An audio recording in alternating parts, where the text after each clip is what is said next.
I would have done exactly what Peter Obi is doing right now. The only difference might have been that I would have been frontal in telling the people to start preparing for the gridlock that will come after the Supreme Court might have found the idiocy to legitimize this. Peter Obi is a perfect gentleman. What you see is who he is. Me, if we were in a country where we have ideology-driven politics, if the people were citizens and their political sophistication was sufficient to have a clear understanding of choices, I'm not too sure that myself and Peter Obi would even be in the same party. He's a gentleman. He's more of a, I think Peter, if for want of a better word, is a progressive conservative. If Peter Obi came to a house and is defective, he will probably manage the structure and put all the right, he'll put the pillars and all the reinforcements where they should be. He will manage it and make it work. That's a Peter Obi. If you gave me the same building, I'll destroy the building first, I'll break it down, and then I'll rebuild it. I'll rebuild it the way I want it to be. He would manage the building and have it back in service. So our temperaments are not the same. But I am saying it with all emphasis. The strategic objective, the way he has taken his steps, go to court, like they said, avoid inflaming the country as he has done. That's exactly what I would have done. It's just that in my own case, I would have been frontal in telling the people, prepare for when the Supreme Court is done with its charge. That's the difference. Prepare to do what? That's what I've said. There are several options to what will come. But the one thing that is not going to happen is that I would accept a fraudulent pronouncement of the Supreme Court. I wouldn't. I would not. And I would be saying it from day one. I'm frontal about saying it because the issues are clear. But I'm not Peter Obi.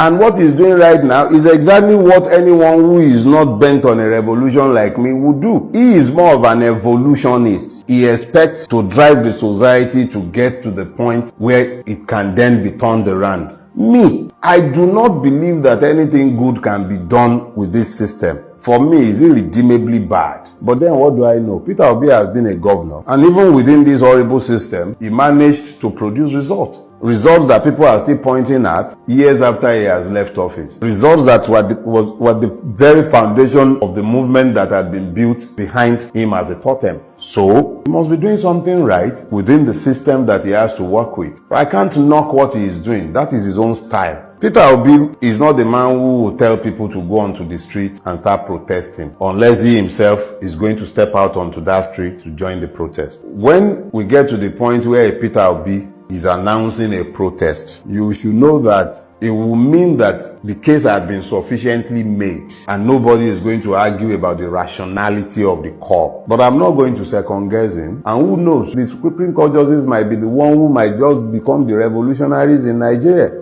You can never discount the place of magic. You can't discount it. All I know is you cannot preserve the existing legal order and validate Bola Ahmed Tinubu's presidency.